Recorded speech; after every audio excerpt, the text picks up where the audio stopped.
हर्ष firing की बढ़ती घटनाओं पर पुलिस सख्त हो गई है। शादी या किसी भी खुशी के अवसर पर रुतबा दिखाने के लिए हर्ष फायरिंग करने वाले अब सीधे जेल जाएंगे। उन्हें जुर्माना भी भरना होगा। इतना ही नहीं, हर्ष फायरिंग के लिए उकसाने वाले पर भी पुलिस कार्रवाई कर रही है। ताजा मामला भागलपुर जिला से सामने आया है, जहां पुलिस ने हर्ष फायरिंग के मामले को गंभीरता से लिया है। दरअसल 27 अप्रैल की रात भागलपुर पुलिस को गुप्त सूचना प्राप्त हुई कि सजौर थाना अंतर्गत सजौर बाजार क्षेत्र में एक व्यक्ति द्वारा हर्ष फायरिंग की जा रही है। प्राप्त सूचना के सत्यापन एवं त्वरित कार्रवाई के लिए सजौर थाना पुलिस द्वारा सजौर बाजार में पहुंचकर एक स्कॉर्पियो वाहन सवार व्यक्ति एवं चालक को पीछा कर हिरासत में लिया गया। पूछताछ के क्रम में आरोपितों ने स्वीकार किया कि नई स्कॉर्पियो वाहन लेने की खुशी में फायरिंग की गई थी। बता दें कि हर्ष फायरिंग एक गंभीर एवं दंडनीय अपराध है, जिससे जनजीवन में खतरा उत्पन्न होता है।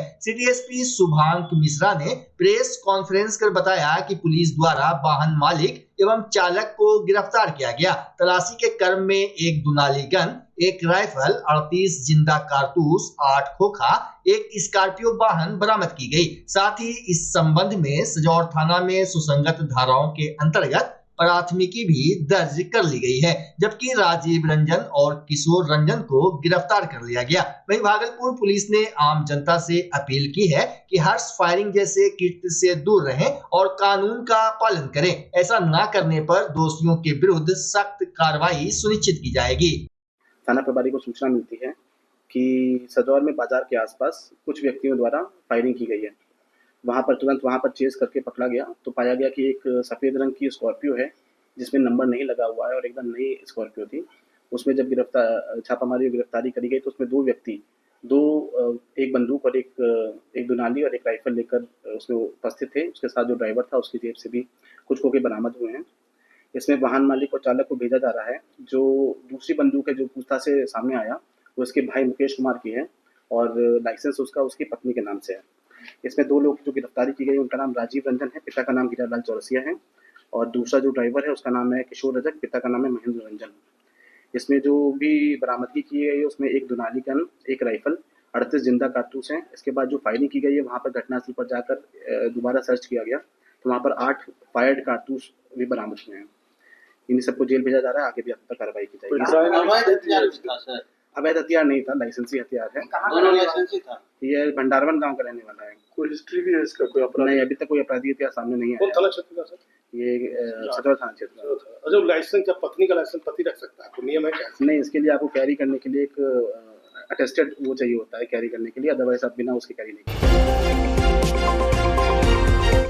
भागलपुर समाहरणालय स्थित समीक्षा भवन में राष्ट्रीय महिला आयोग आपके द्वार कार्यक्रम के तहत जन सुनवाई का आयोजन किया गया। जन सुनवाई की अध्यक्षता राष्ट्रीय महिला आयोग की सदस्य ममता कुमारी ने की। जन सुनवाई में भागलपुर के अलावा बांका, जमुई, मुंगेर जिलों के वरीय पदाधिकारी एवं आम जन उपस्थित रहे। वहीं जिलाधिकारी डॉक्टर नवल किशोर चौधरी ने कहा कि राष्ट्रीय महिला आयोग की ओर से आज महिला जन सुनवाई कार्यक्रम का आयोजन किया गया, जिसमें आए मामलों का निराकरण करने का आदेश भी दिया गया। इधर राष्ट्रीय महिला आयोग की सदस्य ममता कुमारी ने सभी महिला थानेदार को विशेष रूप से महिलाओं के साथ हुए उत्पीड़न और परेशानियों को गंभीरता से लेने की बात कही। उन्होंने कहा कि अगर महिलाएं अपनी परेशानियों को लेकर किसी भी थाने में जाती हैं तो उसे सब काम छोड़कर प्राथमिकता देते हुए निराकरण करें, वरना पदाधिकारी और कर्मियों पर कार्रवाई होगी। जन सुनवाई के मौके पर जिलाधिकारी, वरीय पुलिस अधीक्षक, राजकीय एवं जिला विधिक सेवा प्राधिकार और विद्वान अधिवक्ताओं की उपस्थिति रही।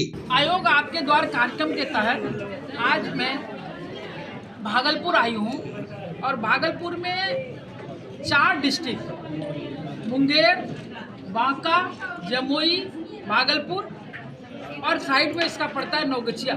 ये सारे मिलकर के जितने कंप्लेन हमारे यहाँ गए थे उसको लेकर के मैं यहाँ पहुँची थी। 35 केस की सुनवाई आज हुई है। इसके साथ साथ जो नए केसेस आए, जो आज खुद एप्लीकेंट लेके आई थी, उसकी भी सुनवाई हम लोगों ने की है और मेरा विश्वास है कि आने वाले समय में महिलाएं बराबर के दर्जे पर आगे बढ़ेंगी। जो हमारे सरकार के सपने हैं वो पूरा होगा। महिलाओं से क्या अपील की?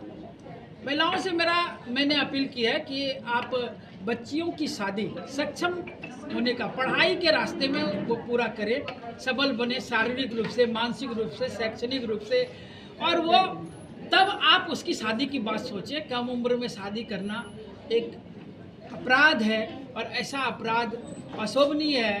वो रोए, बेटी रोए, मैं नहीं चाहती, आयोग कभी नहीं चाहती है कि हमारी बेटी किसी से कमज़ोर रहे। आज के डेट में नहीं, विज्ञान भी कहता है कि किसी भी रास्ते में बच्ची शारीरिक रूप से कमज़ोर नहीं है। अगर उसकी शादी समय पर की जाए तो वो किसी भी चीज़ में कमज़ोर नहीं होगी, ऐसा मेरा मानना है। आयोग ऐसा सोचती है। ऐसा महिलाओं को सशक्त और स्वावलंबी बनाने के लिए आयोग की तरफ से क्या कोई पहल? देखिए, आयोग इसके लिए ना ट्रेनिंग देती है। एक तो कानूनी जानकारी देती है, दूसरा क्या करती है कि आपको कैसे लीडरशिप आए आपके अंदर, पंचायत से लेके पार्लियामेंट तक जाने का सफ़र के रास्ते पे वो लीडरशिप ट्रेनिंग। अभी तो हम लोग ये कहते हैं she is the change maker. अगर समाज में चेंज लाना है तो वो मेकिंग का काम महिलाएं ही करेंगी।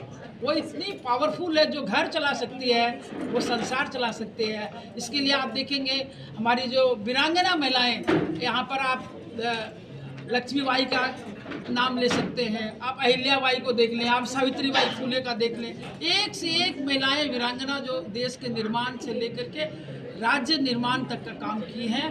तो आज भी वो महिलाएं कमज़ोर नहीं है, बस उसको अवसर देने का एक चाहिए, और वो अवसर आयोग देती है। और सरकार, भारत सरकार, स्टेट सरकार, सारे लोग इसमें लगे हुए हैं। अभी मुझे आपको जानकारी होगा कि पंचायत में यहाँ 50% आरक्षण प्राप्त है। सबसे पहला राज्य ये है। ये किस लिए मिला था कि वो सक्षम बनेंगी, खुद अपना डिसीजन ले पाएंगी। और अभी जो नारी शक्ति बंधन बिल मिला है, 33% रिजर्वेशन जो 2023 में अधिनियम आया है, उसकी और महिलाएं आशातीत है, गौरवान्वित है, प्रफुल्लित है, और उसका प्रभाव आपको देखने के लिए मिलेगा। नवगछिया के रंगरा थाना क्षेत्र के सिमरिया गांव में बिल्डिंग दुकान की आड़ में अवैध रूप से संचालित मिनीगन फैक्ट्री का नवगछिया पुलिस ने भंडाफोड़ किया है। 27 अप्रैल को मिली गुप्त सूचना के आधार पर पुलिस ने कार्रवाई करते हुए बड़ी संख्या में अर्धनिर्मित हथियार, बुलेट और हथियार बनाने के उपकरण बरामद किए। बताया जा रहा है कि रंगरा थाना अध्यक्ष को रविवार की दोपहर सूचना मिली कि गांव निवासी पीपी मंडल उर्फ प्रशांत मंडल पिता सुरेश मंडल अपने घर में अवैध हथियारों का निर्माण कर रहा है। सूचना के आधार पर नवगछिया पुलिस अधीक्षक के निर्देश पर अनुमंडल पुलिस पदाधिकारी के नेतृत्व में एक विशेष टीम छापेमारी के लिए गठित की गई। टीम में अंचल निरीक्षक, रंगरा थाना अध्यक्ष और अन्य पुलिसकर्मी शामिल थे। वहीं पुलिस ने त्वरित कार्रवाई करते हुए पीपी मंडल के बिल्डिंग दुकान पर छापा मारा और हथियार निर्माण के अवैध कारोबार का भंडाफोड़ कर दिया। छापेमारी के दौरान पुलिस ने एक देसी कट्टा, 4 लोहे के बैरल, 4 ड्रिल पिन, 1 पीतल का खोखा, 3 piston spring, 3 trigger guard, 3 magazine spring, 8 जिंदा बुलेट, 57 खोखे का पेंदी समेत कई अर्धनिर्मित हथियार की बॉडी एवं बट और उपकरण बरामद किए, जिसकी विस्तृत जानकारी नवगछिया एसपी प्रेरणा कुमार ने दी। देखिए, 27 अप्रैल 2025 को थानाध्यक्ष रंगरा को एक सूचना प्राप्त हुई कि ग्राम सिमरिया स्थित पीपी मंडल उर्फ प्रशांत मंडल, इनके घर के जो वेल्डिंग की दुकान है उसमें अवैध रूप से एक मिनीगन फैक्ट्री को अवैध रूप से चलाया जा रहा है। तो इसकी सूचना जब प्राप्त हुई तो तुरंत ही मेरे को सूचित करते हुए थानाध्यक्ष रंगरा, एसडीपीओ नौगछिया और सर्कल इंस्पेक्टर नौगछिया, इन लोग के द्वारा एक टीम का गठन किया गया और ये लोग वहाँ पे जाकर उन लोग के द्वारा छापेमारी की गई। और छापेमारी के क्रम में जो ये ग्राम सिमरिया में पीपी मंडल उर्फ प्रशांत मंडल है, उनकी दुकान थी वेल्डिंग की, उसमें दुकान के पीछे जब रेड की गई तो वहाँ पे एक अवैध मिनीगन फैक्ट्री रन हो रही थी वहाँ पे। तो उसको तुरंत ही हम लोगों ने उसको जब्त किया, जो सामान वहाँ मिल रहा था। और इसके उपलक्ष्य में हमने रंगरा थाना कांड संख्या 86/25 दर्ज किया गया है। और इसमें जो ये गन फैक्ट्री के संचालक थे और अन्य के विरुद्ध FIR दर्ज कर दी गई है। अभी अभियुक्त जो है फरार चल रहा है, बट उनके लिए लगातार हम लोग छापेमारी कर रहे हैं, उसको भी हम लोग जल्द गिरफ्तार करेंगे। इसमें जो बरामदगी है काफ़ी अच्छी है। जैसे हम लोग को एक पूर्ण रूप से एक देसी कट्टा मिला, परंतु अधनिर्मित हम लोग को काफ़ी सारा कट्टे का जो सामान होता है मिला, जैसे कि लोहे के बैरल मिले 4, ड्रिल पिन मिले 4, पीतल का बना खोखा मिला 1, पिस्टन स्प्रिंग 3 थे, ट्रिगर 3 थे, bullet 3, round cutter blade 5, rod मिली 4, लोहे काटने वाली आरी 7, छेनी, screw, trigger guard, magazine spring इत्यादि जो भी एक अवैध वेपन को बनाने के लिए आवश्यक सामान था वो सब मिला। और साथ ही उसको बनाने के लिए जो कि सामान इस्तेमाल होता है वो भी हम लोगों ने जब्त किया है। तो इसमें जो टीम थी उनके द्वारा बहुत अच्छा काम किया गया है। इन लोगों को पुरस्कृत भी किया जाएगा और जो अभियुक्त फरार चल रहा है उसको हम लोग जल्द से जल्द गिरफ्तार करेंगे। पहलगाम आतंकी हमले के विरोध में रविवार की शाम भागलपुर जिला में कैंडल मार्च निकाला गया। कैंडल मार्च जिले के दवा कंपनी के प्रबंधकों की एकमात्र संगठन सेल्स एग्जीक्यूटिव एसोसिएशन की ओर से निकाला गया था। आक्रोश मार्च शहर के कचहरी चौक से निकाला गया, जो तिलका मांझी चौक पर जाकर समाप्त हुआ। कैंडल मार्च में बड़ी संख्या में दवा कंपनी के प्रतिनिधि शामिल हुए। वहीं संगठन के अध्यक्ष, सचिव और प्रबंधक ने शोक व्यक्त करते हुए भारत सरकार से भविष्य में ऐसी घटनाओं की पुनरावृत्ति न हो, इस पर ध्यान देने की मांग की। साथ ही सरकार से आतंकियों के विरुद्ध सख्त कार्रवाई की मांग की। कैंडल मार्च में अध्यक्ष राजीव मिश्रा, सचिव सौरभ कुमार, नंद किशोर, मुरली मनोहर, राणा ठाकुर, दिनेश कुमार, अमित झा, परिमल, आनंद गुप्ता, विश्वजीत चौधरी, निशिकांत झा, धीरज मिश्रा, दीपक, राजेश समेत कई लोग मौजूद रहे। अपनी विभिन्न मांगों को लेकर आपदा मित्रों ने कचहरी परिसर में एक दिवसीय धरना दिया। धरना में शामिल आपदा मित्रों ने सरकार से सरकारी कर्मचारी का दर्जा देने, लंबित वेतन और प्रशिक्षण भत्ता के भुगतान की मांग की। वहीं धरना दे रहे आपदा मित्रों का कहना है कि वे वर्ष 2023 से लगातार सेवा में हैं, लेकिन अब तक उन्हें वेतन नहीं दिया गया है। साथ ही पटना में कराई गई ट्रेनिंग का भी भुगतान नहीं हुआ है। सर, हम लोग आपदा मित्र हैं और जैसे बाढ़ आ गया, सुखाड़ आ गया, कहीं आग लग गया, हम लोगों को सरकार ने ट्रेनिंग दिया है। पटना में जाकर के हम लोग ट्रेनिंग किए हैं और उसके बाद उस परिस्थिति में हम लोग किस तरह से उसको बचा सकते हैं। जैसे आग लगा, आग में हम किस तरह से उसका प्राथमिक सहायता कर सकते हैं। कोई डूब गया, उसको किस तरह से हम पानी से निकाल करके उसको हम लोग अपना प्राथमिक उपचार कर सकते हैं। और कहीं पर कोई सड़क दुर्घटना हो गया तो मेरा उद्देश्य है कि उस व्यक्ति को, उस परिवार को सही जगह पे पहुंचाना, सही से हम लोगों से जितना संभव हो सके उसका इलाज करना। और मेरा मांग यही है कि सर, जब हम लोग इतने कष्ट में सारे सब चीज़ हम इसी में खट रहे हैं, इसी में जो काम कर रहे हैं, हमारी मांग है कि हमें भी नियमित वेतन दिया जाए। हमें भी जो इतना कष्ट में कर्मचारी का जो होता है एक भत्ता, वो भी दिया जाए और हमको सरकारी कर्मचारी घोषित किया जाए। मेरी मांग ये है। और उसके बाद हम लोग ये 2000 बहुत दिन से काम कर रहे हैं, 2023 से लगातार काम कर रहे हैं, गांव जाकर के, घर जाकर के जो जहां ड्यूटी लगाता है और हम लोग जो ड्यूटी करते हैं उसका भी अभी तक हमें वेतन कुछ भी नहीं मिला है। हम लोग सारे काम छोड़ करके उस कामों में लगते हैं। हम माने कि आपदा मित्र हमें मानव सेवा कर रहे हैं, लेकिन सेवा तो होता है कुछ हम लोगों को। ये अपना नाम बताइए। मेरा नाम है सिकंदर कुमार, आपदा मित्र, शाहजादपुर पंचायत, नारायणपुर प्रखंड। हमारे साथी सभी भागलपुर से मेन जगह से आए हुए हैं।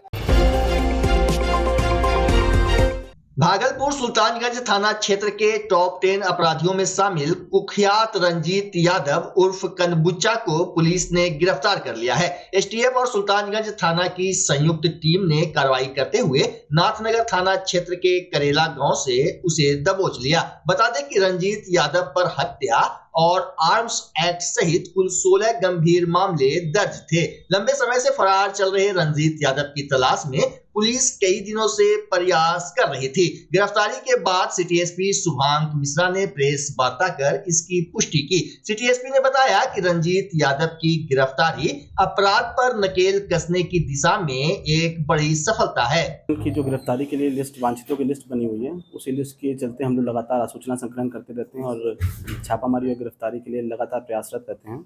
इसी संबंध में जिला का टॉप 10 अपराधी है, इसका नाम है कनबुच्चा रंजीत यादव। इसको एसटीएफ के इनपुट पे हम लोगों ने मधुसूदनपुर थाना क्षेत्र के अंतर्गत करेला गांव से इसकी छापामारी करके गिरफ्तारी करी है। इसका आपराधिक इतिहास बहुत विस्तृत है। टोटल इसमें 16 केसेस दर्ज हैं। इसमें सुल्तानगंज थाने के अंतर्गत 14 केस, इसके अलावा खगड़िया में परबत्ता थाने में 1 केस और अकबरनगर थाना में 1 केस दर्ज है। इसके ऊपर जो आपराधिक इतिहास है वो सामान्यतः आर्म्स एक्ट का, मर्डर का, लूट का, डकैती का, इस टाइप के केसेस दर्ज हैं। वर्तमान में ये 2 केसेस में यहाँ पर वांछित था। इसी संबंध में हमारे टीम के द्वारा छापामारी की गई, गिरफ्तारी की गई और इस टीम में जो भी लोग सम्मिलित थे उन सभी को पुरस्कार के लिए अनुसूचित किया जाएगा। किस मामले में वर्तमान में अभी किस मामले में? वर्तमान में एक आर्म्स एक्ट का मामला है और एक गृह भेदन का मामला है जिसमें वांछित है। कौन सा सर? आर्म्स एक्ट में आर्म्स बरामदगी का मामला था 600/24 सुल्तानगंज थाना क्षेत्र। कौन सा हथियार था? इसकी डिटेल अभी हमारे पास नहीं है। कुल कितने मामले इसमें? टोटल अब तक 16 केसेस इसके ऊपर दर्ज हैं। बच्चा जब जन्म लेता है तो कई बार बच्चा तुरंत नहीं रोता है, रोने में देर हो जाता है। ऐसे में बच्चा क्षतिग्रस्त हो जाता है और उसके बचने की संभावना कम हो जाती है और यदि बचा तो भविष्य में उसमें विकलांगता की समस्या आती है जिसे सीपी कहते हैं, जिसका कोई माकूल इलाज नहीं है और ज़िंदगी भर बच्चा विकलांगता से जूझ सकता है। ऐसे में पूरे संसार में कूलिंग थेरेपी का सहारा लिया जाता है। जन्म से ठीक 6 घंटा के अंदर यदि उसको कूलिंग थेरेपी दिया जाए तो उससे उसका सीपी की समस्या कम होती है और बचने की भी संभावना बढ़ती है। पहली बार बिहार झारखंड में आपके शहर के स्नेह नवजात शिशु बाल सेवा केंद्र में यह मशीन उपलब्ध है। कभी भी ऐसी बात हो कि बच्चा रोने में विलम्ब हो गया तो आप स्नेह नवजात शिशु बाल सेवा केंद्र में जरूर संपर्क करें।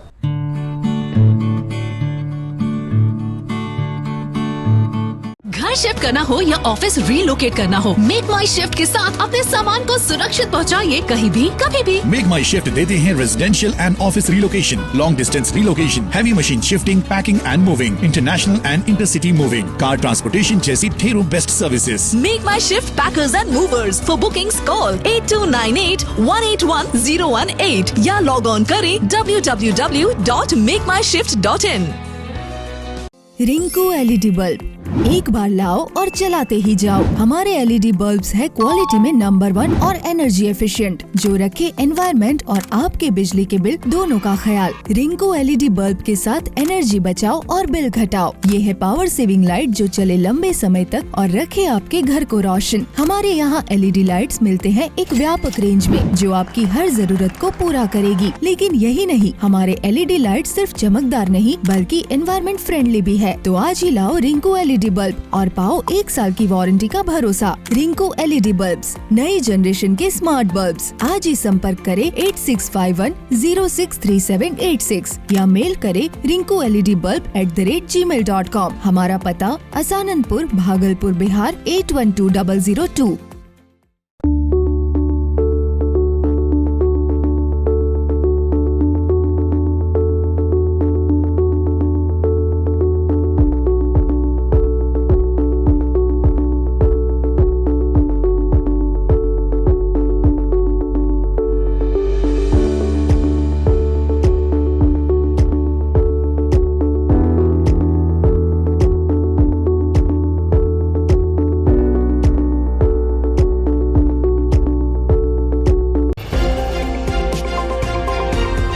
भागलपुर मधुसूदनपुर थाना क्षेत्र में गांजे की तस्करी का रविवार को पुलिस ने खुलासा किया। शनिवार की देर रात छापेमारी अभियान चलाकर बेलखुरिया पंचायत स्थित बगीचा से प्लास्टिक पैकेट में 146 किलो गांजा बरामद किया गया। हालांकि अभी तक पुलिस के हाथ एक भी तस्कर नहीं लगा है। तस्करी में इमरान का नाम सामने आ रहा है। वहीं पुलिस ने इमरान की तलाश शुरू कर दी है। पुलिस ने मौके से एक बाइक भी जब्त किया है। रविवार को सिटी एसपी शुभांक मिश्रा ने मधुसूदनपुर थाना में प्रेस कॉन्फ्रेंस कर मामले की विस्तृत जानकारी दी। उन्होंने बताया कि थाना अध्यक्ष को गांजा की तस्करी की सूचना मिली थी, जिसके बाद टीम का गठन कर बगीचा में ऑपरेशन चलाया गया।